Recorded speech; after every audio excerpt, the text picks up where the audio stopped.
Sometimes games can become these overburdened behemoths, all these vestigial limbs jutting all over the place, an unnecessary multiplayer arm, a convoluted leveling growth, and a bloated belly full of microtransactions. Then you've got games like Celeste. Like an Olympic athlete, Celeste does exactly what it sets out to do with a streamlined and single-minded approach. The movement is the molten core that powers the entirety of the Celeste efficient machine. To say a game feels good is kind of rote at this point, but the way Madeline hops and bops through levels is just so spectacularly sleek. The strength of the movement grows from a lot of elements, the sharp responsiveness or the animation, which ensures you always have all the information possible, like changing Madeline's hair colour when you use her dash, or just the simple bouncy nature of her entire hair and body when she's leaping through levels. Ooh. Ooh. But the most important element of the movement is simplicity. Madeline only has 4 moves: run, jump, dash, and wall climb. That's your lot.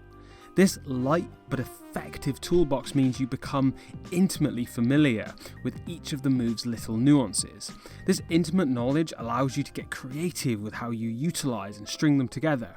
Now, you may think that this lack of progression in abilities could lead to stagnant gameplay, but no, instead of piling on new abilities, Celeste continuously challenges and surprises you with new things to play with in the environments themselves, and these little additions are just joyous to interact with.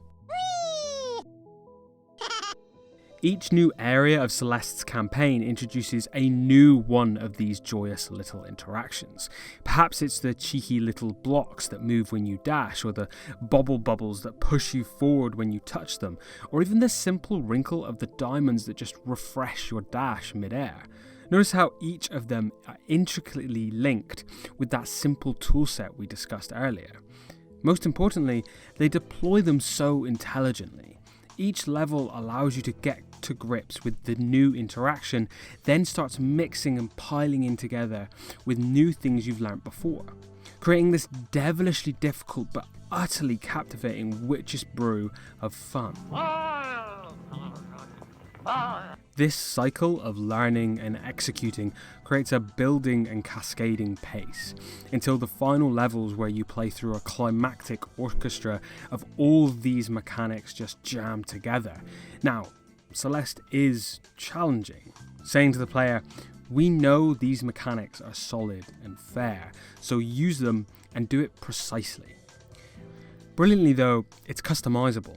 For a player who just wants the experience, you don't have to get all the collectible cherries, where a lot of the tough platforming challenges come in.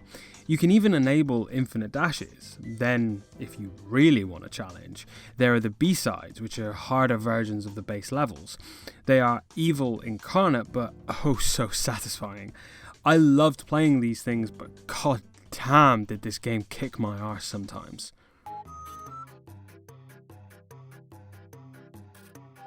Celeste's gameplay appeals to and caters to any kind of player, and that's good because the story and visuals are worth experiencing just for their own sake.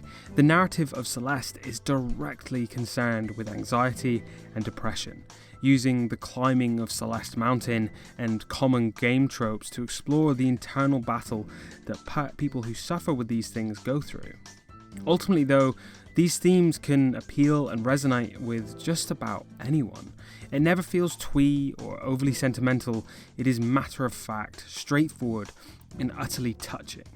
And the visuals are beautiful and varied, while Lena Raine's soundtrack is an utter triumph, ranging from beautiful introspective melodies to jubilant climaxes that complement the rest of the game at every moment.